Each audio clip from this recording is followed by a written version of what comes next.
अस्सलामुअलैकुम, welcome to our YouTube channel SC learning. Chapter number 12 को हमने स्टार्ट किया था और उससे हम लोग डिस्कस कर रहे थे कि आपने एसओएफपी एसओसीआई किस तरह बनानी है। हमारे पास क्वेश्चन नंबर 9 है।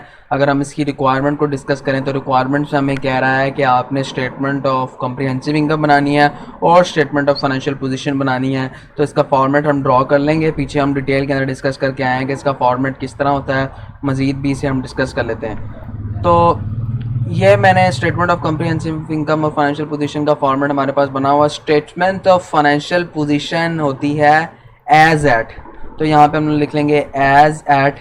वो हमें बता चुका है कि 30 जून को जो है हमारा ईयर एंड होता है, तो 30 जून 2018 को हमारा ईयर एंड हो रहा है।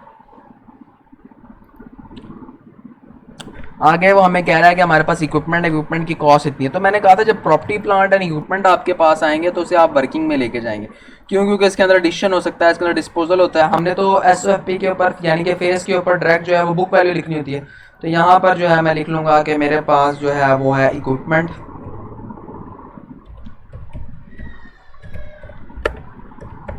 इक्विपमेंट की कॉस्ट हमें बताई हुई है, वो हम देख लेते हैं कि उसमें हमें कॉस्ट कितनी दी है इक्विपमेंट की। इक्विपमेंट की वो हमें कॉस्ट जो दे रहा है वो है 1700। तो यहाँ पर आकर हम जो है वो 17,000 इक्विपमेंट की कॉस्ट जो है वो लिख लेंगे। साथ हमें एकुमुलेटेड डेप्रिसिएशन भी जो है वो इक्विपमेंट की दे रहा है। तो जितनी हमें वो एकुमुलेटेड डेप्रिसिएशन दे रहा है वो भी लाकर हम लोग पेस्ट कर लेंगे। 4800।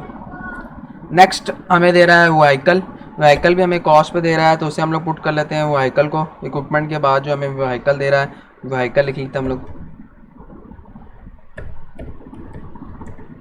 व्हीकल की भी उसने हमें कॉस्ट दी हुई है।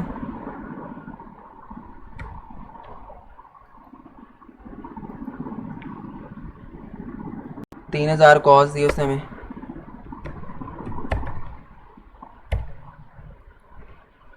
और व्हीकल के ऊपर जो एक्यूमुलेटेड डेप्रिसिएशन हमें बता रहा है वो हमें बता रहा है जी 12। तो एक्यूमुलेटेड डेप्रिसिएशन के कॉलम में जाके हम जो है यहाँ पे 1200 लिख लेंगे। आगे चीज़ें पुट करते जाना, इन चीज़ों को बस आपने फेस के ऊपर लिखना है। अब ये जो इन्वेंट्री है 1 जुलाई 2017 को हमारे पास क्या ओपनिंग है, तो ये हमारे पास कहाँ पे आती है? स्टेटमेंट ऑफ कम्प्रीहेंसिव इनकम है। ये हमारे पास स्टेटमेंट ऑफ कम्प्रीहेंसिव यहाँ ओपनिंग में लाकर जो है हम इसको लिख लेंगे अपनी इन्वेंट्री को। तो इन्वेंट्री हमारे पास कितनी है? 5500 की। तो 5500 की इन्वेंट्री आ गई। नेक्स्ट हमें क्या कह रहा है? नेक्स्ट इन्वेंट्री के बाद हमें कह रहा है कि ट्रेड रिसीवेबल है 5350 के। तो ट्रेड रिसीवेबल हमारे स्टेटमेंट ऑफ फाइनेंशियल पोजीशन में आते हैं। स्टेटमेंट ऑफ फाइनेंशियल पोजीशन में हम जाएंगे। अब रिसीवेबल हमारे करंट एसेट होते हैं। करंट एसेट में हम अपना ट्रेड रिसीवेबल लिखेंगे और उसकी वैल्यू जो है हम लाकर यहाँ पर पुट कर देंगे। 55 वैल्यू है इसकी 5350। तो 5350 हम ला के पुट कर देंगे। नेक्स्ट आइटम हमारे पास क्या है? Provision for doubtful receivable. अगर आप गौर करें तो अब यहाँ पे प्रोविजन फॉर डेट की बात नहीं कर रहा, प्रोविजन फॉर डाउटफुल रिसीवेबल की बात कर रहा है। तो हमने डिस्कस किया था कि प्रोविजन फॉर डाउटफुल रिसीवेबल भी वही वर्ड है। अगर वो अलाउंस फॉर डाउटफुल डेट का है तब भी वही वर्ड है। डाउटफुल डेट का है तब भी प्रोविजन फॉर डाउटफुल डेट है। खाली प्रोविजन फॉर डाउटफुल का है तब भी वही बात है। तो सारी वही बातें। इसका मैंने आपको कहा था कि हमने सीधा जो है वो टी अकाउंट बना लेना है। यहाँ पे हम जाएंगे और एक अपना जो है वो डाउटफुल डेट का एक टी अकाउंट बना लेंगे, क्योंकि ये जब भी जहां भी आपको अलाउंस फॉर डाउटफुल डेट कहीं पे भी आपको नजर आएगा तो आपने सीधा जो है इसका टी अकाउंट ड्रॉ कर लेना है। क्योंकि टी अकाउंट से करना अलाउंस फॉर डाउटफुल डेट को हमारे लिए एज कम्पेयर टू दूसरा जो है वो आसान हो जाएगा। तो ठीक है, यहाँ पर हम जो है अलाउंस का एक टी अकाउंट बना लेते हैं। ठीक है,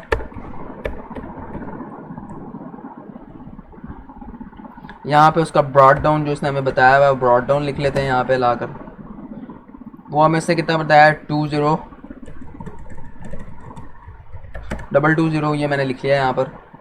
आगे चीज़ें जो है वो लाते जाएंगे और यहाँ पर जो है वो पेस्ट करते जाएंगे।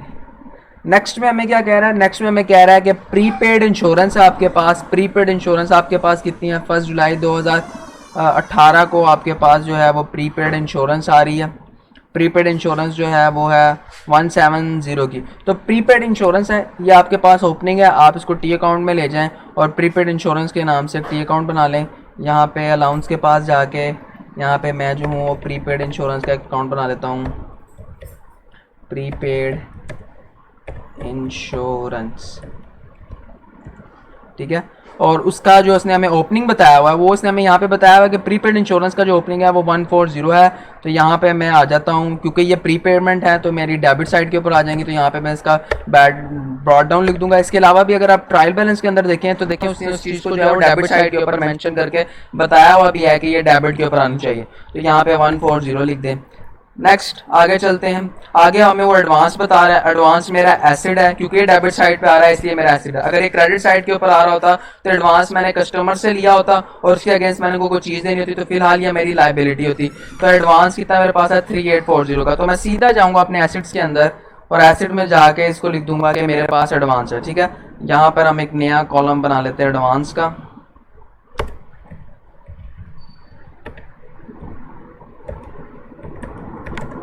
और एडवांस मेरे पास कितने का है 384 का, 384 का मेरे पास एडवांस है।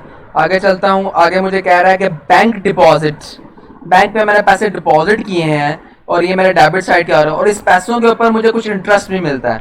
अब जब पैसों के ऊपर मुझे इंटरेस्ट मिल रहा है, ये कहाँ पे हैंडल करूंगा मैं, अदर इनकम में। तो बैंक में मैं पैसे डिपॉजिट किए हैं तो मेरा एसिड्स, तो मैं यहाँ पर एडवांस के साथ यहाँ पे लिख लेता हूँ जी बैंक डिपॉजिट। बैंक डिपॉजिट कितने पैसे मैंने बैंक में डिपॉजिट किए हैं वो मैं देख लूंगा, और फिर इनके ऊपर जो मुझे इंटरेस्ट मिलता है उसको भी मैं अदर इनकम में जो है वो चार्ज कर लूंगा। Interest on 1 November 2017 at 7%।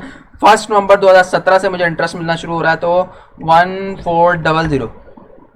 अब यहाँ पे जो इंटरेस्ट आ रहा है वो इंटरेस्ट मेरी इनकम है, तो इनकम है तो इस इनकम को मैं कहाँ पे हैंडल कर रहा हूँ, अदर इनकम में हैंडल कर रहा हूँ। अब वो मुझे कह रहा है कि 1 नवंबर से जो है वो आपको मिलना शुरू होता है। तो हम 1 नवंबर से हमारा साल स्टार्टिंग हो रहा है, हमारा स्टार्ट जो है वो 1 जुलाई से स्टार्ट हो रहा है। 1 जुलाई 2017 से हमारा साल स्टार्ट हो रहा है और एंड जो है वो 30 जून 2018 के ऊपर आकर हो रहा है। तो ये कह रहा है कि जो हमने पैसे डिपॉजिट किए हैं जिसके ऊपर हमें इन्वेस्टमेंट यानी कि इंटरेस्ट रेट मिल रहा है, वो इंटरेस्ट रेट हमें 1 फेब 2017 से मिल रहा है। तो इसको हम सॉल्व करेंगे 1 फेब 2017 को, और फिर जो इसके ऊपर इंटरेस्ट निकलता होगा उस इंटरेस्ट को हम अपनी अदर इनकम के अंदर जो है वो चार्ज कर देंगे और अपनी अदर इनकम के अंदर जाके लिख देंगे कि ये हमारी क्या है, अदर इनकम से। तो इससे बाद में हम लोग सॉल्व करते हैं, लेकिन ये आपने अपने माइंड में रखना है कि इसे हमने सॉल्व करना है, यानी कि ये वाली जो 7% वाला इंटरेस्ट है। उसके बाद कैश एंड बैंक का बैलेंस जो है वो 620 रुपये है। तो यहाँ पे कैश ऐड की जगह यहाँ पे हम एंड कर लेते हैं, कैश एंड बैंक 620 रुपये था, यहाँ पे लाकर जो है हम 620 रुपये लिख लेते हैं। उसके बाद नेक्स्ट हमारे पास क्या है, कैपिटल। कैपिटल वो हमें दे गया कि तो कैपिटल हमारा कहाँ पे होगा, एसिड्स के नीचे यहाँ पे कैपिटल आ रहा है। कैपिटल का जी टोटल हमें कितना दे रहा है, वो कह रहा है 16, तो 16,000 हम यहाँ पे आकर कैपिटल में लिख लेते हैं। नेक्स्ट पढ़ते हैं। नेक्स्ट हमारे पास क्या है, कैपिटल के बाद हमारे पास ड्राइंग्स आ रही है 352 की, तो यहाँ ड्राइंग्स में आके हम लिख देंगे 352। उसके बाद हमारे पास क्या आ रहा है, ड्राइंग्स के बाद हमारे पास जो है नेक्स्ट चीज जो हमें दे रहा है ड्राइंग्स के बाद, वो हमें क्या दे रहा है जी,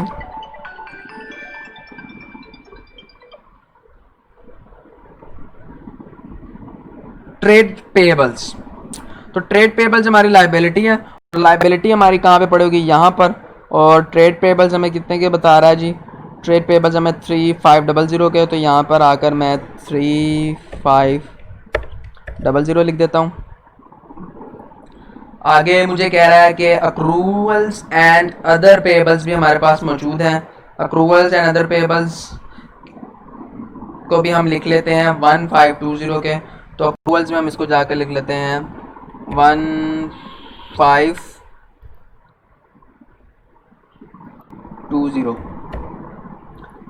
नेक्स्ट हमारे पास जो है वो सेल दी हुई है 32350 की, सेल दी हुई है उसने हमें। सेल भी कह सकते हैं आप इसे, रेवेन्यू भी कह सकते हैं।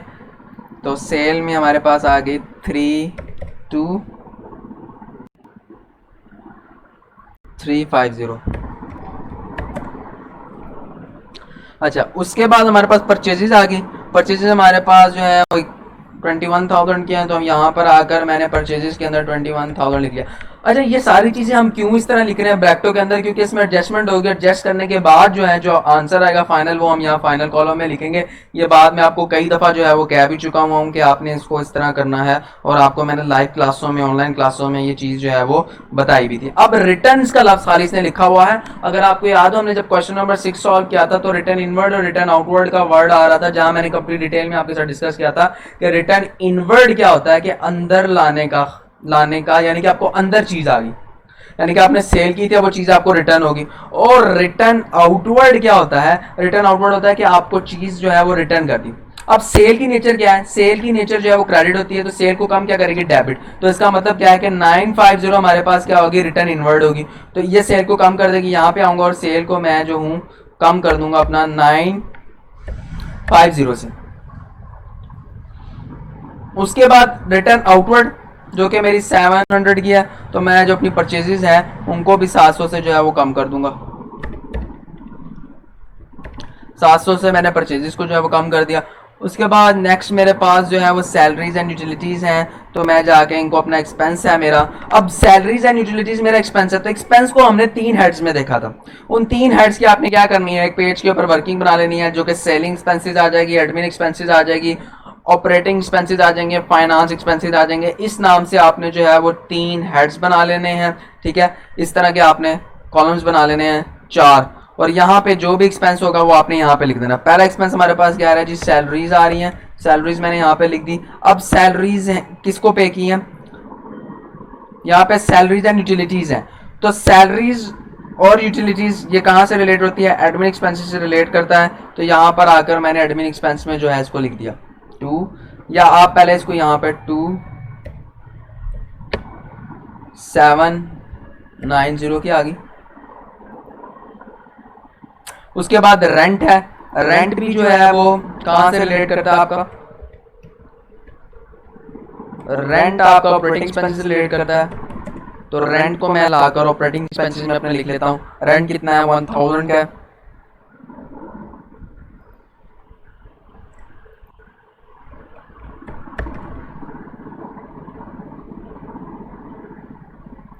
या आप इसको जो है यहाँ ब्रैकेटों में भी लिख सकते हैं ऐसे, क्योंकि अगर इसकी कोई एडजस्टमेंट आ गई तो आप इसको एडजस्ट करके फाइनल आंसर, अप्रूवल या प्री पेमेंट की एडजस्टमेंट आ गई तो आप एडजस्ट करके यहाँ पे फाइनल आंसर भी लिख लें।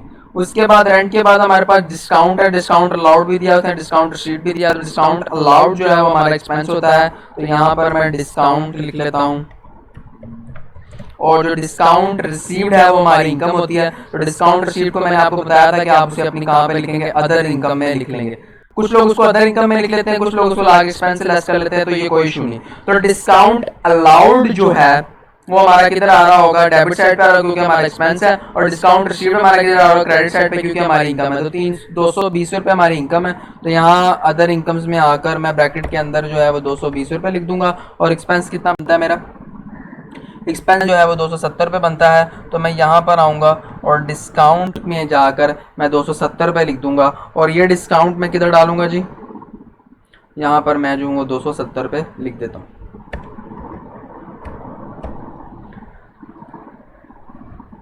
अगला एक्सपेंस अगला पढ़ते हैं। अगला भी हमारे पास एक्सपेंस है, अदर एक्सपेंसेस, जो कि 480 के आ रहे हैं। अदर एक्सपेंसेस को आप कहीं पे भी डाल सकते हैं, सेलिंग में तो नहीं डाल सकते, एडमिन में डाल दें, जो कि कितने बनते हैं 480 के।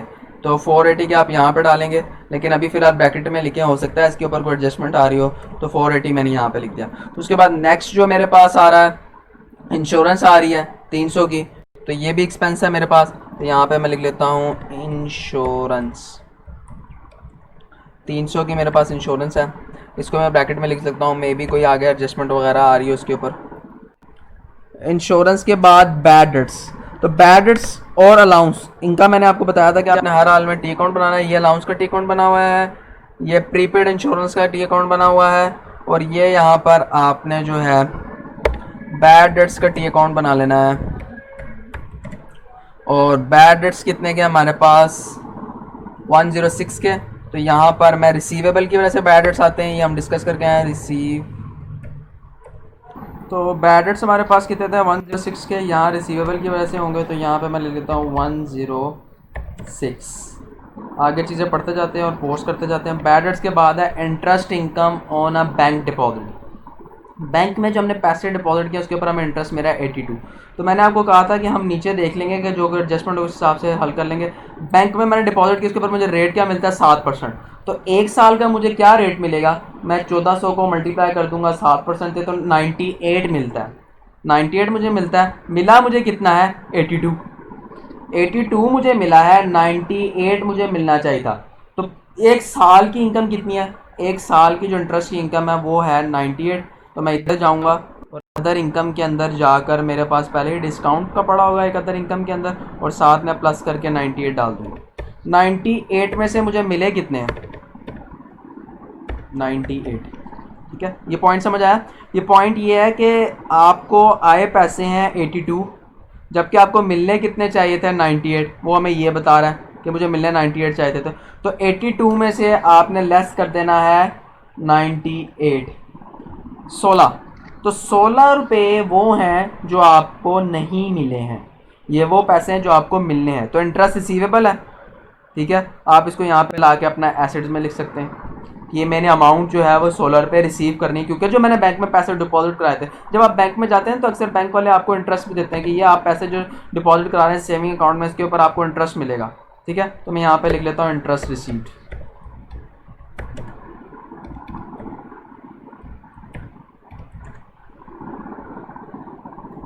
ठीक है, ये वो इंटरेस्ट है जो मैंने क्या करना है, रिसीव करना है। कितना रिसीव करना है 16। तो मैं यहाँ ब्रैकेट के अंदर लिख लेता हूँ 16। आगे पढ़ता जाऊँगा चीज़ों को और पोस्ट करता जाऊँगा।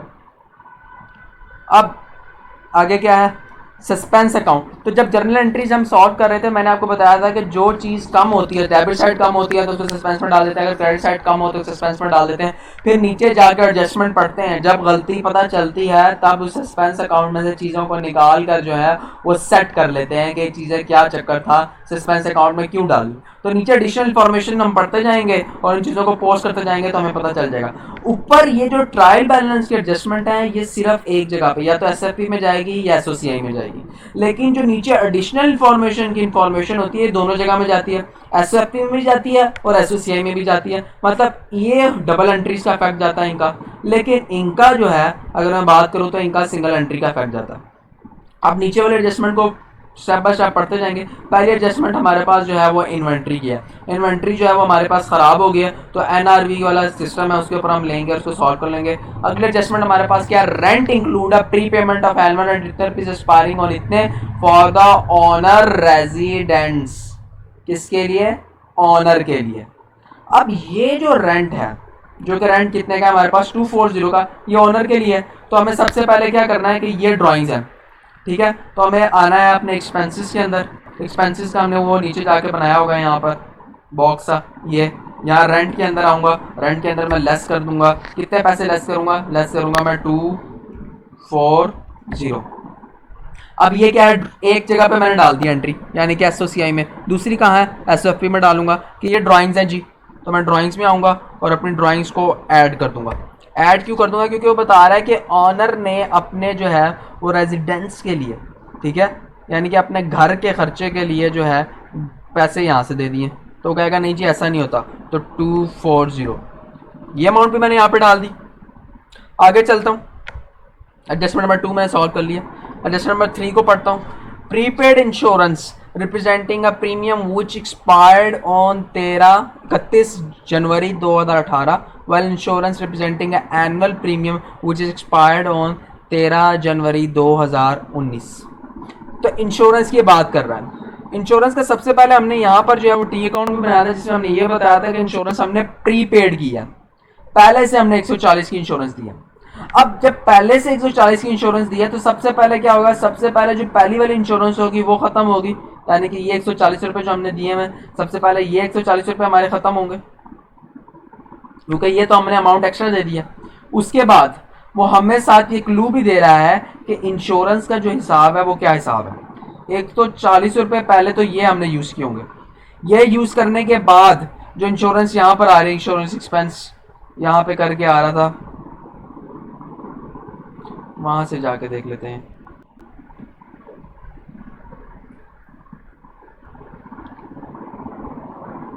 ये एक 300 ये है जो कि हमने कैश में पे किया है, और साथ ही साथ हमने 140 रुपए ये वाले भी यूज किए होंगे। तो 300 ये और 140 वो, ये हमने यूज किए हैं। आगे जो यहाँ पे बात हमें बता रहा है वो क्या बता रहा है, एडजस्टमेंट को अगर हम पढ़ें, और मैं कह रहा है rent includes a premium of annual prepaid insurance representing a premium which was expired on 31 जनवरी 2018। तो एक्सपायर कब होता है, 31 जनवरी 2018 को। Well insurance representing a annual premium which was expired on 31 जनवरी 2019। तो मतलब क्या, हमारा ईयर एंड क्या, जून, 30 जून है ईयर एंड हमारा, और हमें क्या कह रहा है कि एक्सपायर कब होता है, जुलाई के अंदर।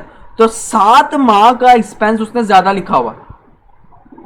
बात को पिक करें आप, देखें जनवरी की बात कर रहा है ना, 31 जनवरी 2019 तक की। हमने बनानी कब तक की है स्टेटमेंट, हमने जो स्टेटमेंट बनानी है वो हमें कह रहा है कि 30 जून 2018 तक की बनाओ। तो 30 जून 2018 तक की हमने बनानी है, और हमारा जो अगला एक्सपायर हो रहा है वो 31 जनवरी 2019 को एक्सपायर हो जाता है। तो ये जो 30 जून से लेकर 31 जनवरी, 30 जून 2018 से लेकर 31 जनवरी 2019 तक का जो पीरियड है, ये हमसे रेलिवेंट ही नहीं है। वो यही तो बात कर रहे हैं यहाँ के ऊपर कि इंश्योरेंस, देखिए 31 जनवरी 2018 वाला तो हमसे रेलिवेंट है, लेकिन 31 जनवरी 2018 के बाद 30 जून तक ये भी हमारे पास रेलिवेंट है। अब 30 जून 2018 के बाद जो 1 जुलाई आएगी, वहां से लेकर 31 जनवरी 2019 तक का रेलिवेंट हमारे लिए, जो कि 7 माह बनते हैं। तो हमने पे कितना करते हैं, 300 को आप मल्टीप्लाई कर देंगे 7/12 से, तो आपके पास वैल्यू आ जाएगी 175 रुपये। सबसे पहले हमें 300 में से निकाल लें। यहां पर आ जाएं आप इंश्योरेंस के अंदर, यहां पे आप माइनस कर दें 175। ये 175 क्यों लेस कर रहे हैं, क्योंकि वो हमसे रेलिवेंट ही नहीं है, वो अगले साल की है। वो अमाउंट क्या है, अगले साल की है, क्योंकि वो हमें एडजस्टमेंट हमें बता रही है चीख चीख के कि ये अमाउंट अगले साल की है। मतलब क्या, ये हमारी प्री पेमेंट है। तो 175 रुपये हमने यहाँ पे लिख दिया, और 175 रुपये में आगे अपनी प्री पेमेंट लिख दूंगा। क्यों, क्योंकि मैंने रेंट के एडवांस पे कर दिए। अब जो मैंने पिछले साल एडवांस पे किया होगा 140 रुपए, वो मैंने इस साल आके यूज कर लिया होगा, तो उस 140 रुपए को यहां पर आकर ऐड कर दूंगा। वो हमने पढ़ा था प्रीपेड में, जिसका हमने यहाँ पे आके टी अकाउंट बनाया था, ये वाला। ये तो देखिए, बात को समझे। सबसे पहले ये होता है कि आपने जो एडवांस में पैसे पे किए होते हैं वो एक्सपेंस आप यूज करते हैं, फिर इस साल आपने कैश में भी दिए होते हैं। इस सिचुएशन में 3 सिचुएशन है। पहले तो जो आपने एडवांस में दिए वो यूज किए, जैसे हम नेट का बिल लगाते हैं, नेट का बिल मैं 1 महीने का एडवांस में दे देता हूँ, फिर मैं नेट का बिल यूज करता हूँ ना, मतलब नेट यूज करता हूँ, बिल मैंने एडवांस में दे दिया होता है। तो इधर भी ऐसे ही है, जो पहले मैंने एडवांस में पैसे दिए होंगे वो एक्सपेंस होगा, फिर जो मैंने कैश में दिए होंगे वो एक्सपेंस होगा। तो एडवांस भी ऐड होगा, कैश भी ऐड होगा। उसके बाद वो मुझे जो एडिशनल इन्फॉर्मेशन में बात बता रहा है, वो एडिशनल इन्फॉर्मेशन में बात बता रहा है कि 31 जनवरी को हमारा प्रीमियम एक्सपायर्ड होता है, और जबकि अगला जो है वो 31 जनवरी 2019 को एक्सपायर होता है। तो हमने बनानी कब तक की है, 30 जून तक की। तो 30 जून 2018 से लेके 31 जनवरी 2019 तक का डेटा जो है वो रिलेवेंट है, 7 माह बनते हैं। तो वो 7 माह मैं निकाल दूंगा उस 300 रुपये में से। तो 300 रुपये में से 7 माह मैंने निकाल दिए, जो कि 175 बनते हैं। तो मतलब क्या है, 175 मैंने प्रीपेड दी।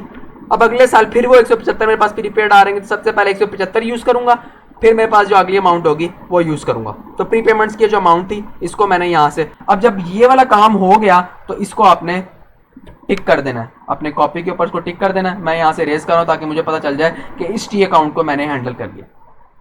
अब suspense account representing a good return by ST which were debited to supplier account, मतलब अब वो हमें बताएगा कि मैंने गलती क्या किया, और ये चीज गलती करने की वजह से मैंने सस्पेंस अकाउंट के अंदर क्यों डाली है। ठीक है, उस चीज को हमने देख लेना है कि इसने गलती क्यों की है और सस्पेंस अकाउंट में क्यों डाला। वो कह रहा है suspense account representing a goods inward, अंदर को आई हैं, by ST which were debited to the supplier account, और गलती से हमने सप्लायर अकाउंट को डेबिट कर दिया। मतलब बात जो समझने वाली है वो ये है कि गुड्स जो थी हमारे पास, गुड्स की वैल्यू क्या है जो सस्पेंस अकाउंट में आ रही है, ये ठीक है, ये गुड्स जो हैं हमारे पास representing a goods return by the ST, ST से रिटर्न हुई है, which were debited to the supplier, supplier account को हमने डेबिट कर दिया। क्रेडिट हमने करना था, क्रेडिट हमें पता नहीं चल रहा हमने किसको करना है, तो हमने सस्पेंस अकाउंट को पकड़ के क्रेडिट कर दिया। असल में हमने क्रेडिट किसको करना था, हमने रिटर्न आउटवर्ड को क्रेडिट करना था, क्योंकि हमने इसको रिटर्न कर दिए। ठीक है, सस्पेंस अकाउंट में एसटी ने रिटर्न कर दिया, और एसटी कौन है? एसटी ये हम लोग, हमने रिटर्न कर दी है ना गुड्स, तो ये गुड्स कौन सी होंगी? Goods return outward. जब हमने रिटर्न आउटवर्ड कर दी तो परचेज रिटर्न कर दी, परचेज रिटर्न कर दी तो मैं यहाँ पर आऊंगा अपने कॉस्ट ऑफ गुड्स सोल्ड के अंदर, कॉस्ट ऑफ गुड्स सोल्ड में आकर यहाँ पर परचेजेस के अंदर मैं इधर इसको 750 कर दूंगा। यह चीजें मैंने रिटर्न कर दी, ठीक है। आप इसको यहाँ से भी लेस कर सकते हैं, या यहाँ से इसको रेस करके नीचे जो है परचेज रिटर्न का इधर बना ले, या परचेज रिटर्न की जगह आप जो है वो रिटर्न इनवर्ट, रिटर्न बाहर गई ना तो रिटर्न आउटवर्ड का वर्ड यूज कर लें। पहले कितने की थी रिटर्न आउटवर्ड में? 700, ये आप इधर 700 लिख दें, 7 आप ऐड कर दें 50, जो कि अभी सस्पेंस अकाउंट। देखिए सस्पेंस अकाउंट में तब डालते जब पता ना हो, उसको पता नहीं था कि क्रेडिट किधर करना है, तो उसे सस्पेंस को क्रेडिट कर दिया, जबकि सस्पेंस को क्रेडिट नहीं करना चाहता, उसे रिटर्न आउटवर्ड को क्रेडिट करना चाहता है, क्योंकि परचेज की नेचर डेबिट होती है। परचेज को कम करने के लिए क्या चीज़ आएगी? क्रेडिट आएगी, इसलिए उसको समझ नहीं आती, सस्पेंस में डाल दिया। तो चीज़ों को जब आप समझेंगे, पिछले चैप्टर आपने 7-8 रिवाइज किए होंगे, तभी आपको नेक्स्ट जो चीज़ें हैं वो इजीली आप हैंडल कर सकते हैं, तभी जो है वो आप चीज़ों को मैनेज कर सकते हैं। On 29 June 2018 dishonored check of इतने rupees was returned by a bank. No entry has been made in the books of this return. This check was received from the customer net of 5% settlement discount. अब ये क्या scene है?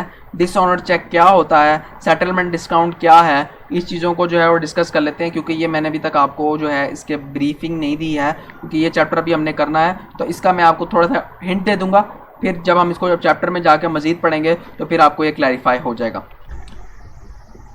अब ये जो हमारे पास आ रही है एंट्री आ रही है डिसऑनर्ड चेक, जो 285 का आ रहा है हमारे पास, रिटर्न हुआ है बैंक से, तो इसके ऊपर हमें 5% हमने सेटलमेंट डिस्काउंट जो है वो सेट किया था। ये पैसे अब हमें रिटर्न हो गए, मतलब जब ये पैसे डिसऑनर्ड चेक, इस तरह का ये सीक्वेंस होता है कि आप बैंक जो है वो बैंक उस कैश को, चेक को जो है वो कैश आउट नहीं करता, तो ये पैसे हमें कहाँ से आएंगे? किसी रिसीवेबल से आएंगे। तो हमें क्या करना है? दोबारा से रिसीवेबल के अकाउंट को बढ़ाना है, दोबारा से रिसीवेबल के अकाउंट को जाके डेबिट करना पड़ेगा, और उसे बताना पड़ेगा कि जी ये जो पैसे आपने हमें दिए थे, यानी कि जब हमने एंट्री किया पास हुई, अगर आप एंट्री की तरफ आए तो रिसीवेबल क्रेडिट क्या होंगे, बैंक डेबिट क्या होगा। अब बैंक वाले कह रहे हैं कि ये चेक जो है किसी इशू की वजह से हम अप्रूव नहीं करते, तो ये सीक्वेंस भी आ जाता है।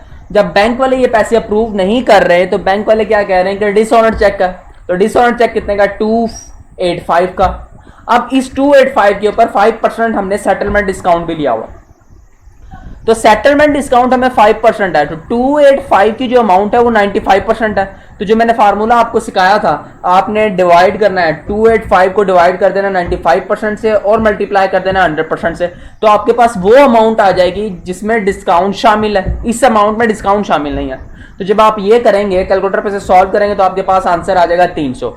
इस 300 को आपने जाकर रिसीवेबल की अमाउंट के अंदर ऐड कर देना। तो रिसीवेबल हमारे कहाँ पड़े होंगे? एसएफपी के अंदर। जैसे हम एसएफपी में जाएंगे, यहाँ पर हम इधर जाएंगे तो ये मेरा रिसीवेबल पड़े, यहाँ पे मैं प्लस का साइन डालूंगा और 300 रुपया जो है वो ऐड करूँ। 300 मैंने क्यों ऐड कर दिया? क्योंकि अगर हम इसके सिंपल समझें कि बैंक में चेक कैश नहीं हुआ, जब चेक कैश नहीं हुआ तो हम रिसीवेबल को कहते हैं कि भाई ये पैसे हमें आए ही नहीं है, तो अब दोबारा से हम अपने रिसीवेबल को बढ़ा देते हैं। 300 से मैंने अपने रिसीवेबल को बढ़ा दिया।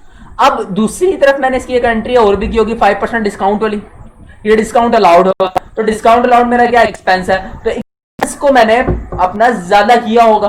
डिस्काउंट अलाउड में जाके ये 15 रुपए 85 में से जब आप ये लेस करेंगे तो कितने पैसे बन जाएंगे आपके? 15। तो वो आपने डिस्काउंट अलाउड में आपने क्या किया होगा? वो 15 रुपए आपने डिस्काउंट अलाउड के अंदर अपने लिखे हुए होंगे। तो डिस्काउंट अलाउड वाले आपको कहेंगे भाई अब ये 15 रुपए आप आके लेस करें।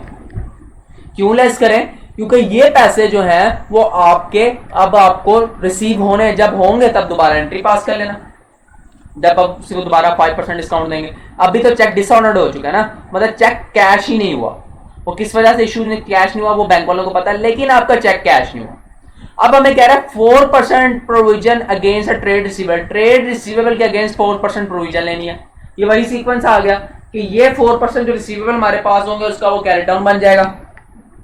तो हमारे पास रिसीवेबल अब पड़े कितने के? तो हम एसएफपी में जाएंगे यहाँ से और अपने रिसीवेबल जाके देख लेंगे कि हमारे पास इस टाइम रिसीवेबल कहाँ कितने के पड़े। तो रिसीवेबल हमारे पास है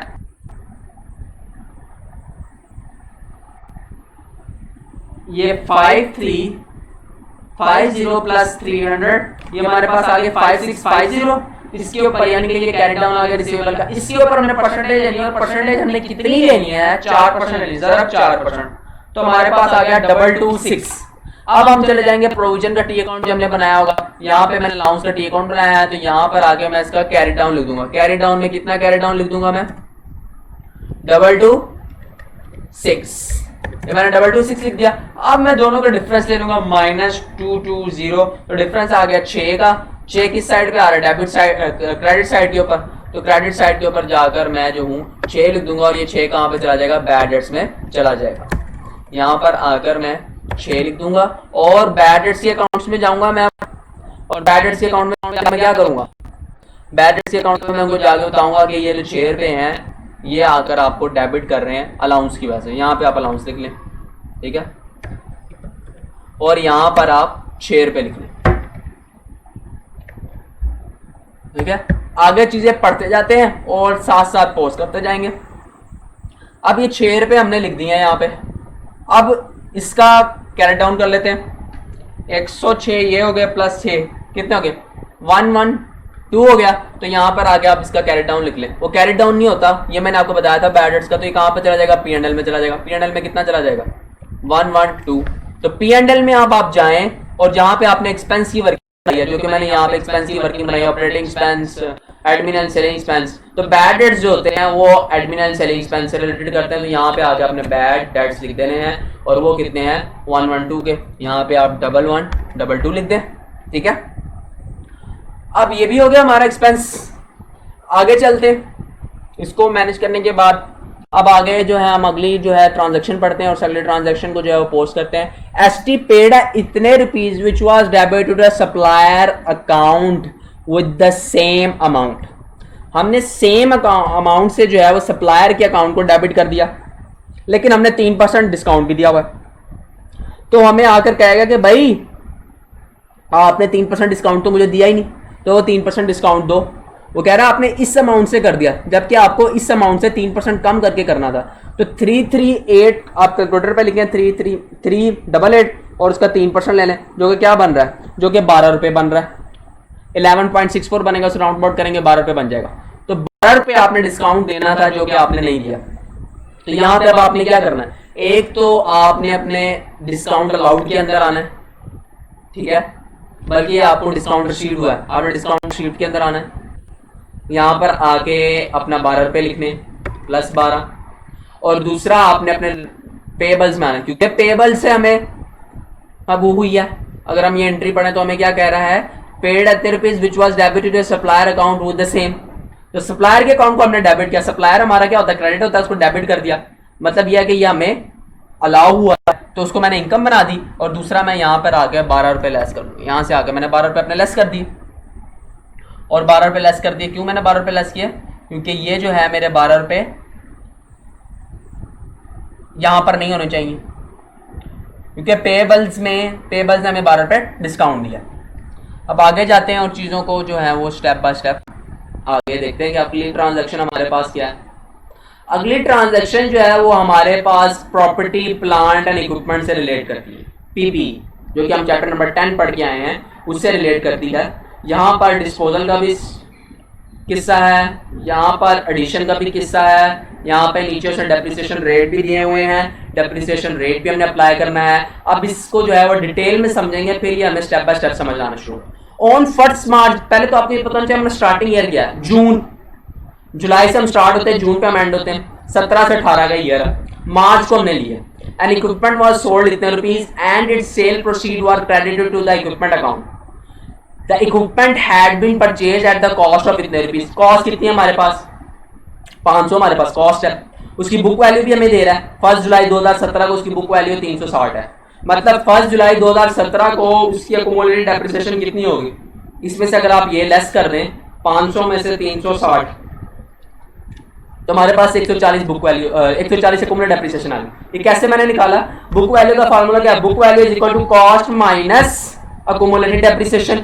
बुक वैल्यू हमारे पास क्या है 360, कॉस्ट हमारे पास क्या है 500। तो इस फार्मूले को सॉल्व आउट करेंगे तो हमारे पास आ जाएगी अकुमुलेट डेप्रिसिएशन हमारे पास 140 आ रही है और ये किस डेट पे आ रही है, ये हमारे पास 1 जुलाई 2017 पे आ रही है। 1 जुलाई 2017 से लेकर 1 मार्च 2018 तक हमने ये इक्विपमेंट यूज भी किया, ठीक है, इस इक्विपमेंट को हमने यूज भी किया। अब हम चलते हैं अपनी वर्किंग के ऊपर, जो हमने वर्किंग बनाई हुई थी यहाँ पर, यह आ गया मैं इक्विपमेंट वाली वर्किंग के अंदर, ठीक है। इस वर्किंग के अंदर जो चीजें मैं बेच दूंगा वो मैं यहाँ से लेस करता जाऊंगा। तो पहली चीज मैंने क्या की है, मैंने जो है अपना जो इक्विपमेंट है उसको सेल किया, यहाँ पे मैं सेल लिख दूंगा। उसकी कॉस्ट कितनी थी, यहाँ पर आकर मैं उसकी कॉस्ट लिख दूंगा, तो वो लेस कर दूंगा मैं यहाँ से, ये मैंने 5000 रुपया जो है वो लेस कर दिया। और उसकी अकुमुलेटेड डेप्रिसिएशन क्या बन रही थी, अभी हमने 140 निकाली, 140 ये भी मैंने यहाँ पे लेस कर दी, क्योंकि ये इकट्ठी अकुमुलेटेड डेप्रिसिएशन और इकट्ठी कॉस्ट दी हुई है, तो जो चीज बेच दूंगा वो मैं यहाँ से निकाल दूंगा, ये मैंने निकाल दी। अब इसकी फॉर द ईयर डेप्रिसिएशन कितनी बन रही है वो मुझे पता करनी है। पहले तो मैं देखूं कि मुझे रेट रिड्यूसिंग बैलेंस मेथड पे लगाना है, यानी कि मुझे अब इसकी रिड्यूसिंग बैलेंस मेथड की वैल्यू क्या है, अब मुझे इसके ऊपर रेट लगाना है। और रेट क्या है मेरे पास, रेट मेरे पास जो इक्विपमेंट है उसके ऊपर 15% है, व्हीकल के ऊपर मेरे पास 25% है। तो इक्विपमेंट के ऊपर मैंने कितना लगाना है, 15% लगाना है। अब मेरे पास 5000 रुपए का वो था, जिसमें से मैं अकुमुलेटेड डेप्रिसिएशन लेस करूंगा तो मेरे पास बुक वैल्यू आ जाएगी, ठीक है। रुपीज इन 1000 लेके हम लोग चल रहे हैं तो 500, ठीक है, रुपीज इन 1000 500 है, 500 में से 140 जब मैं लेस कर दूंगा तो मेरे पास की बुक वैल्यू आ जाएगी। तो बुक वैल्यू मेरे पास क्या आ गई, 360। 360 के ऊपर मैं 15% रेट लगाऊंगा, लेकिन वो 15% कितने माह का लगाऊंगा, जुलाई से लेके मार्च तक, जुलाई, अगस्त, सितंबर, अक्टूबर, नवंबर, दिसंबर, जनवरी, फरवरी, 8 माह, 8 माह का मैं रेट लगाऊंगा, ठीक है। 360 जरब 15% जरब 8/12 तो मेरे पास आ जाएगी 3600 रुपये आ रहा है। अब मैं जाऊंगा यहाँ पे इसकी फॉर द ईयर डेप्रिसिएशन लिख लूंगा, यहाँ पर फॉर द ईयर डेप्रिसिएशन 36, ठीक है, वो भी मैं इसमें से लेस कर दूंगा। और मेरे पास यहां में बुक वैल्यू आ जाएगी, इसकी बुक वैल्यू कितनी आ जाएगी, 500 माइनस 140 माइनस 36, तो 324 की बुक वैल्यू आ गई, 324 की बुक वैल्यू आ गई, 324 इसकी बुक वैल्यू आ गई है। अब जो इसकी बुक वैल्यू आई है वो मैंने सेल कितने का किया, 324 का था, और सेल जो मैंने किया है वो मैंने किया है 400 का, माइनस 400, प्रॉफिट कितने का है, 76 का, 76 का मुझे गेन हुआ है। तो डिस्पोजल गेन कहां पे लिखते हैं, डिस्पोजल गेन आपने अदर इनकम में लिखना है, तो सीधा मैं जाऊंगा चुप करके अदर इनकम के अंदर, और अदर इनकम के अंदर 76 लिख दूंगा। यहां पर आया, यहां पे मैंने प्लस डाला, और यहां पर आकर मैं 76 लिख दूंगा। अदर इनकम में मेरा प्रॉफिट आ चुका है। अब अगर हम उस ट्रांजैक्शन को दोबारा पढ़ें तो इस ट्रांजैक्शन के अंदर ये कह रहा है कि सेल प्रोसीड जो है वो क्रेडिट कर दी गई है उस अकाउंट को, मतलब सेल प्रोसीड उसके अंदर शामिल है, ठीक है। Its sale proceed were credited to the equipment account, equipment account को जो है वो क्रेडिट कर दिया। तो यहाँ पर आकर हम जो है अपनी सेल प्रोसीड लिख देते हैं, जो कि मैंने 400 रुपये लिख दिया। अब इस लाइन को सॉल्व करके यहाँ पे जो है वो आंसर लिख लूंगा मैं अपना, जो कि आ जाएगा 16900, और अकुमुलेटेड डेप्रिसिएशन को भी मैं सॉल्व कर लूंगा, 4800 माइनस 140, तो आंसर आ जाएगा मेरे पास 4660। अब मैं इसके ऊपर जो है वो डेप्रिसिएशन फॉर द ईयर लगा लूंगा, तो 16900 माइनस 4660, तो मेरे पास आंसर आया, उसको मैं मल्टीप्लाई कर दूंगा 15% से, तो मेरे पास 1836 ये मेरे पास डेप्रिसिएशन आई है। अब 16900 में से लेस कर दूंगा 4660, और फिर मैं लेस कर दूंगा डेप्रिसिएशन फॉर द ईयर 1836, तो मेरे पास आ जाएगी बुक वैल्यू जो कि क्या आ रही है 10404। ये बुक वैल्यू मेरे पास आई है। इस बुक वैल्यू को सीधा जाकर जो है मैं ऊपर अपने इक्विपमेंट के सामने, इक्विपमेंट था ये मेरा, तो यहाँ पर आकर मैं उसे जो है इक्विपमेंट के सामने जो है वो पेश कर देता हूँ।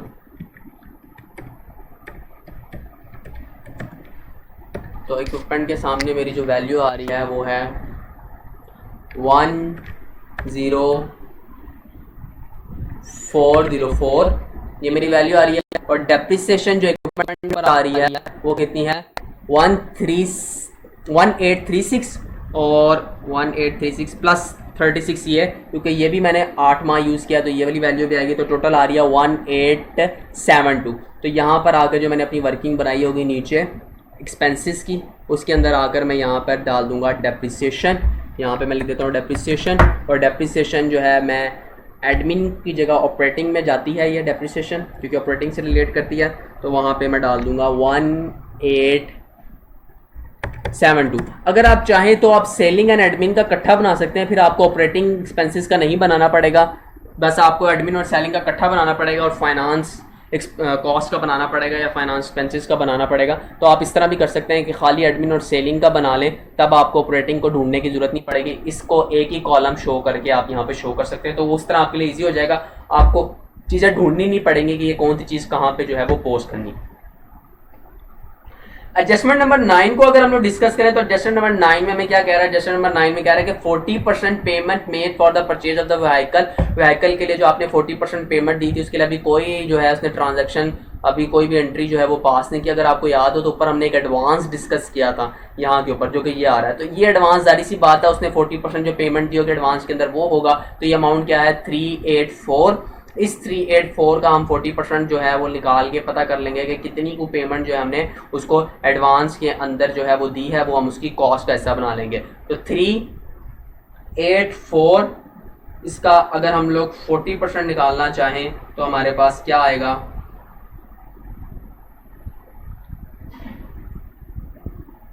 उस वैल्यू को जो है इतना हमने उसको एडवांस दिया, एडवांस हमने इसको कितना दिया 384 का, तो ये एडवांस क्या होगा, ये 40% एडवांस होगा, क्योंकि यहाँ पे वो बता रहा है कि आपने advance representing the 40% payment made, 40% payment को रिप्रेजेंट कर रहा है। अब यहाँ पे जो हमने एसेट लिखा था एडवांस, हमें पता चल गया वो हमारा एसेट नहीं है, वो हमारी इसका हिस्सा है, वो हमारा एक व्हीकल का हिस्सा है। तो यहाँ पे मैं इस एडवांस को खत्म कर दूंगा, क्योंकि मुझे पता चल गया मेरी व्हीकल का हिस्सा है, तो मैं यहाँ पर आकर अपना एक नया जो है व्हीकल के नाम से बना लूंगा। तो व्हीकल की कॉस्ट मेरे पास कितनी थी वो मुझे वर्किंग वन जाऊंगा, वहां पे मुझे पता चल जाएगा मेरी व्हीकल की कॉस्ट कितनी थी, यहाँ पे आ रही है ये मेरी व्हीकल की कॉस्ट है, लेकिन अब मैं इसके अंदर ऐड कर दूंगा वो व्हीकल की कॉस्ट भी जो मैंने पेमेंट दी थी, तो वो मैंने कितनी दी है, वो मैंने 384 40% दिया, तो उसका 100% क्या निकलेगा, 384 डिवाइडेड बाय 40% मल्टीप्लाई बाय 100%, तो मेरे पास 960 वैल्यू आ जाएगी, यानी कि टोटल वैल्यू क्या है उसकी 960। तो ये अब हमारे पास आ गई है मशीन, क्योंकि अगर आप इस लाइन को पढ़ें तो वो क्या कह रहा है, the advance representing 40% made for the purchase and the remaining balances were paid in September 2018, no entry was paid. तो व्हीकल हमारे पास आ चुकी है, जो रिमेनिंग अमाउंट है वो हमने पे कर देनी है। तो रिमेनिंग अमाउंट हमारी बनती कितनी है, 384 माइनस 960, तो रिमेनिंग अमाउंट हमारी 576 बनती है, और ये 576 को हमने क्या करना है, उसको बाद में पे कर देना है, तो इसको मैं जाके अपने पेबल्स में लिख दूंगा। देखिए मैंने डबल इफेक्ट डाला इस एंट्री का, एडवांस को मैंने खत्म किया, बकाया अमाउंट मैंने पे करनी है, तो मैं अपने पेबल्स में आकर इसको क्रू में या अपने पेबल्स में जो है इसको यहाँ पर डाल दूंगा, और मेरी अमाउंट यहाँ पर आ जाएगी। वो अमाउंट मेरे पास क्या आ रही है, 576, ये मेरे पास यहाँ पर आ चुकी है।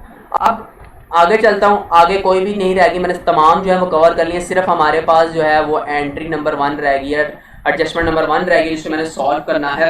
ये सॉल्व करके हमारा क्वेश्चन जो है वो कम्प्लीटली फुली कंप्लीट हो जाएगा। उसके बाद ये जो आंसर्स हैं इसका आपने टोटल करके सामने सामने लिख लेना है, तो ये जो आंसर आएंगे वो इंशाल्लाह कंप्लीट आएंगे। यहाँ से जो आपके पास नीचे से प्रॉफिट एंड लॉस आएगा, इस प्रॉफिट एंड लॉस को, बल्कि इसको सॉल्व कर ही देता हूँ मैं, आपको एंड तक जो है वो सॉल्व करके बता देता हूँ। अब अगर हम इसको डिस्कस करें, cost of closing physical inventory जो है वो इतने की है, मतलब मेरा क्लोजिंग स्टॉक कितने का, 7400 का है। ये जो मेरे पास क्लोजिंग स्टॉक 7400 का, इसके अंदर वो मुझे एडजस्टमेंट्स भी बता रहा है। पहले एडजस्टमेंट्स क्या बता रहा है कि आपकी जो है वो इतने की इन्वेंट्री जो है वो डैमेज हो गई है 240 की, और वो जो इन्वेंट्री डैमेज हो चुकी है वो उसके ऊपर 16,000 और लगेंगे, और वो जो है 250 की सेल हो जाएगी। तो ये NRV वाला कॉन्सेप्ट है, ठीक है, जिसमें हमारे पास कॉस्ट ने दिया है, तो estimated sale value minus estimated cost to sell, ठीक है, sale value minus estimated cost to sell, यानी कि 250 माइनस 16, तो हमारे पास 234 आ गया, और 234 को आपने कॉस्ट में से लेस कर देना, माइनस 234, तो 6 अब आपने 740 में से 6 वैल्यू को लेस कर देना है। मतलब एनआरवी का कॉन्सेप्ट है, अगर आपने इन्वेंट्री के अंदर नहीं पढ़ा तो आप इन्वेंट्री के चैप्टर में जाके पढ़ लेंगे। वो एनआरवी का कॉन्सेप्ट है, वो क्या होता है, lower of cost and NRV, जिसमें से ये कॉस्ट है, ये मेरे पास कॉस्ट शो हो रही है, और इसमें से सेल में से वो वैल्यू लेस कर देते हैं जो खर्चा ऊपर होना है। तो सेल वैल्यू कितनी है 250, उसमें से जो खर्चा होना है वो मैंने लेस कर दिया। अब यहाँ पे कॉस्ट कितनी है, ये है, इन दोनों का डिफरेंस ले लेते हैं, जो डिफरेंस आता है उसे हम इन्वेंट्री में से लेस कर देते हैं, वो मैंने इन्वेंट्री में से लेस कर दिया है। यानी कि अगर मैं आप उसको यहाँ पे जो है क्लोजिंग इन्वेंट्री में जाकर डिटेल में उसको जो है सॉल्व करके भी बता देता हूँ। यहाँ पे ये वैल्यू है मेरे पास 7400, इसमें से मैं जो हूँ यहाँ पे जो अमाउंट आनी है वो माइनस का साइन लगाता हूँ और यहाँ पर बड़ी ब्रैकेट लगाता हूँ। 240 क्या होगी, मेरी कॉस्ट होगी, उसमें से लेस कर देना आपने सेल वैल्यू, सेल वैल्यू कितनी है 250 minus estimated cost to sell, उसको बेचने का खर्चा कितना है वो 16 है, और इसके बाद आपने दोबारा बड़ी ब्रैकेट लगा देनी है और ये आपके पास यहाँ पे आंसर आ जाएगा। उस आंसर को आपने लाकर यहाँ पर लिख लेना है, जो कि आप जब इसको सॉल्व करेंगे तो आपके पास आंसर आएगा 7394। अब परचेज रिटर्न आउटवर्ड जो हमारे, ये आपने यहाँ पे लेस करनी होती है, ये मैंने आपको बताया था कि क्लोजिंग स्टॉक जो होता है वो आपका लेस होगा, ठीक है। अब क्योंकि सारा सवाल कर लिया तो चीज़ों को साथ साथ क्लोज करते जाते हैं। ये आपका आ जाएगा आउटवर्ड है, क्योंकि ये आउटवर्ड है तो परचेज में से ये लेस होंगी। मैंने आपको कहा था आप यहाँ पे लेस कर दें इसको, या नीचे जो है इसका अलग से एंट्री बना के जो है अलग से एक लाइन बना के अलग से भी जो है वो आप कर सकते हैं, तो मैंने अलग से बना दिया। तो यहाँ पर मैं लाकर इसको लेस कर देता हूँ, इधर करके जो है मैं 750।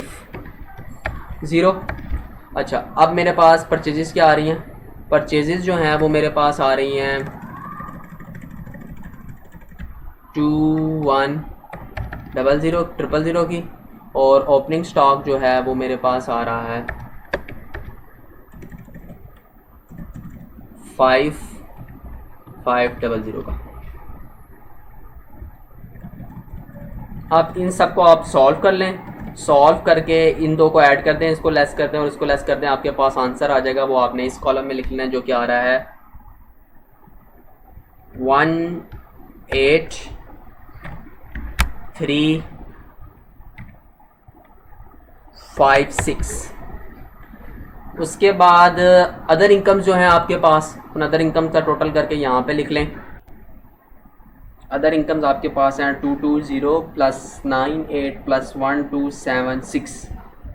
तो ये आप जब कैलकुलेटर पे सॉल्व करेंगे तो आपके पास आंसर आ जाएगा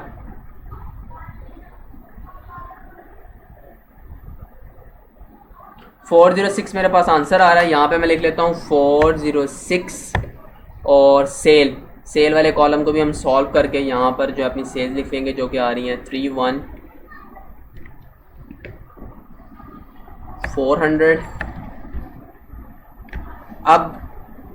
अब इन सारी वैल्यूज़ को आपने जो है वो सम करके नीचे जो है वो आंसर लिख देना है। यहाँ पर ग्रॉस प्रॉफिट में इसको और इस वाली वैल्यू को लेस करके ग्रॉस प्रॉफिट के अंदर आपने इसका ग्रॉस प्रॉफिट निकाल कर जो है वो बता देना है। तो यहाँ पे ब्लू लाइन, ये जो येलो है इसके सामने हम अपना ग्रॉस प्रॉफिट लिख देंगे। ग्रॉस प्रॉफिट मेरा आ रहा है 13,044। ये मेरा आंसर आ गया। इसको जो है हम पीले से शो कर लेते हैं कि ये टोटल आ गया, ठीक है। उसके बाद अदर इनकम आ गया। एक्सपेंसेस जो है मैं एडमिन और सेलिंग जो है वो इकट्ठा कर देता हूँ। एडमिन एंड सेलिंग अगर आप सेपरेट, नीचे मैंने वर्किंग जो आपको सेपरेट सिखा दी, अगर आप सेपरेट लिखना चाहते हैं सेपरेट, लेकिन मैं जो हूँ यहाँ पे इकट्ठा ही उसका टोटल लिख लेता हूँ, एडमिन एंड सेलिंग। तो नीचे उसकी वर्किंग का रेफरेंस दे दूंगा, वर्किंग नंबर। यहाँ ब्रैकेट के अंदर आपने जो वर्किंग का रेफरेंस जो है आपने लाजमी देना है, क्योंकि वर्किंग का रेफरेंस बहुत ज़रूरी है। और वर्किंग नंबर 2 है तो यहाँ पे इसको वर्किंग नंबर 2 लिख देता हूँ। वर्किंग लाजमी उसको बतानी है कि मैंने कहाँ पे की है, और वर्किंग का रेफरेंस जो है वो आपने लाजमी उसे देना है। तो वर्किंग नंबर 2 में चले जाते हैं। यहाँ पे इन सब का जो है वो आपने टोटल कर लेना है। इन सब को जो है आपने सॉल्व करके यहाँ पर जो है उसका टोटल लिख लेना है। Bad debt, depreciation, rent, discount, insurance, ठीक है। इन सब का जो है हम साथ साथ टोटल करके इनको जो है वो इकट्ठा करके मैं आपको लिख कर बताता जाता हूँ। तो सैलरीज कैलकुलेटर पकड़ लेते हैं, साथ साथ हम एक एक स्टेप बाय स्टेप लिखते हैं। सैलरीज हमारे पास है 2790 की, रेंट हमारे पास आ जाएगा ये 760 का, प्लस डिस्काउंट हमारे पास कितने का आ गया, डिस्काउंट हमारे पास इसमें से 15 लेस कर दो 255 आ जाएगा, प्लस अदर एक्सपेंसेस हैं हमारे पास, अदर एक्सपेंसेस हमारे पास जो है वो 480 के आ रहे हैं, प्लस हमारे पास इंश्योरेंस जो है वो आ रही है जी, अदर एक्सपेंसेस हमारे पास आ रहे हैं 480 के। उसके बाद हमारे पास इंश्योरेंस जो है वो आ रही है 265 की, प्लस बैड डेट्स हमारे पास 112 के आ रहे हैं, प्लस डेप्रिसिएशन हमारे पास आ रही है 1872 की, प्लस व्हीकल की डेप्रिसिएशन हमने नहीं निकाली तो उसकी वर्किंग में जाके व्हीकल की डेप्रिसिएशन निकाल लेते हैं अभी। तो व्हीकल की डेप्रिसिएशन हमारे पास आ रही है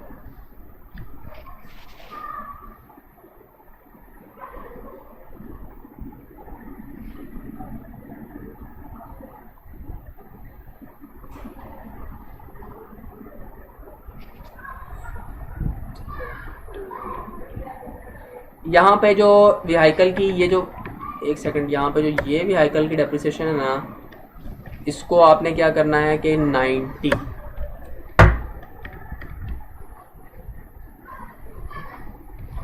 वो जो हमने एडिशन किया था वो एडिशन किसी और डेट पे किया था ना, उस डेट की हमने यहाँ पे लिखना है वैल्यू, क्योंकि वो उससे गड़बड़ हो जाएगी।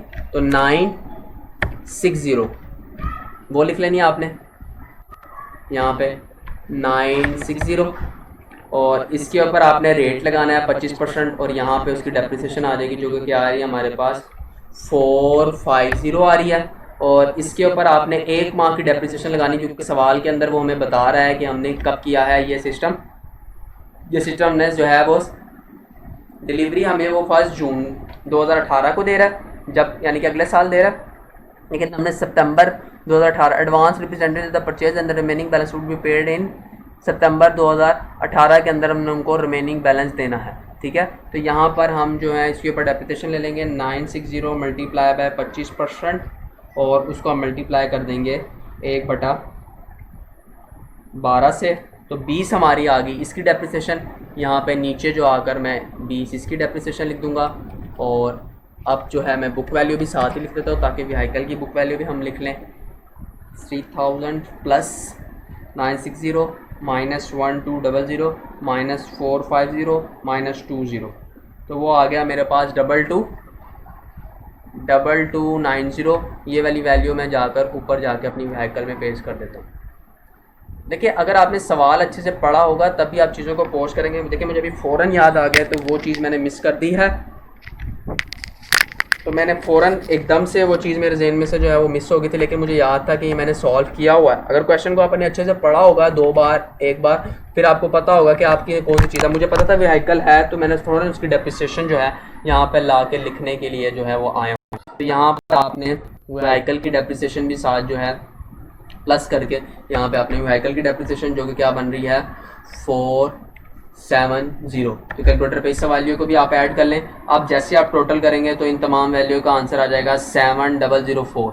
तो इन तमाम वैल्यूज़ को आप एडमिन एंड सेलिंग में जाकर यहाँ पर 7004 आपने यहाँ पे लिख देना है, और फिर आपने तमाम चीज़ों का जो है वो स्टेप बाय स्टेप टोटल करना शुरू करना है और अपना आंसर जो है वो लिख लेना है। तो यहाँ पर लास्ट में मेरे पास प्रॉफिट जो है वो नेट प्रॉफिट आ रहा है 6446 का मेरे पास प्रॉफिट आ रहा है। इस प्रॉफिट को मैं उठाऊंगा और जाकर अपना ड्राइंग्स के नीचे जाकर यहाँ पर जो है मैं अपना प्रॉफिट लिखूंगा, प्रॉफिट, और यहाँ पर मैं अपना प्रॉफिट जो है वो पेस्ट कर दूंगा,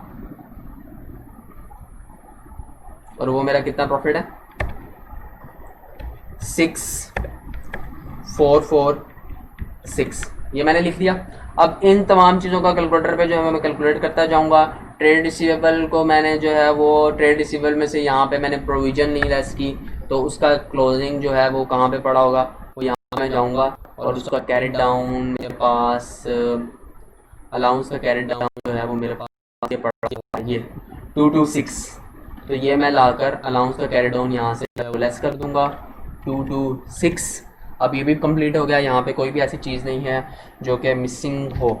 अब आपने कैलकुलेटर पकड़ लेना है, तमाम चीज़ों को जो है वो स्टेप बाय स्टेप आपने जो है वो लिखते जाना है और उनको सॉल्व करके आपने आंसर जो है वो निकालना है। तो रिसीवेबल का आपके पास आ जाएंगे 5424, और इन्वेंट्री में जो आपने एडजस्टमेंट नीचे की थी वो इन्वेंट्री, क्लोजिंग इन्वेंट्री आपने यहाँ पे लाके भी डालनी होती है, वो आपने लाजमी यहाँ पे डालनी है इन्वेंट्री। तो क्लोजिंग इन्वेंट्री हमारे पास कितनी की आ जाएगी, वो हमारे पास वहाँ पे आ रही थी 7394 की। क्लोजिंग इन्वेंट्री भी हमने डाल दी। अब हम जो है इसको ऐड कर लेंगे, इसको ऐड कर लेंगे, 175 को ऐड कर लेंगे। ये कैश एट बैंक जो हमारे पास था, इसमें से हमारे पास जो डिसऑनर चेक था वो हमने यहाँ पे लिख देंगे, ये डिसऑनर चेक, क्योंकि कैश एंड बैंक में से हमारे बैलेंस को कम कर देगा, वो भी हमने लिख लिया। तमाम चीज़ें जो हमने यहाँ पर आके स्टेप बाय स्टेप जो है वो लिख लिया, इन सबको हम सम करेंगे तो हमारे पास टोटल एसेट कितने के आ जाएंगे। अभी आप इसको कैलकुलेटर पे कैलकुलेट कर लें तो टोटल एसेट हमारे पास आ जाएंगे 13344 के।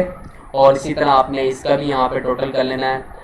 जो ड्राइंग्स हैं, ड्राइंग्स बस आपने लेस करनी है, ये चीज़ आपने जो है वो याद रखनी है कि ड्राइंग्स आपने हर हाल में जो है वो लेस करनी है। तो यहाँ पे आपके पास इसका आंसर आ जाएगा, उन चीज़ों को सॉल्व कर लेंगे तो उसका आंसर भी उसका आंसर भी जो है आपके पास, ये इसका आंसर है ऊपर वाले इनका, उसमें जो है ये इनका आंसर आ रहा था जो भी मैंने लिखा है, इतनी वैल्यूज़ का।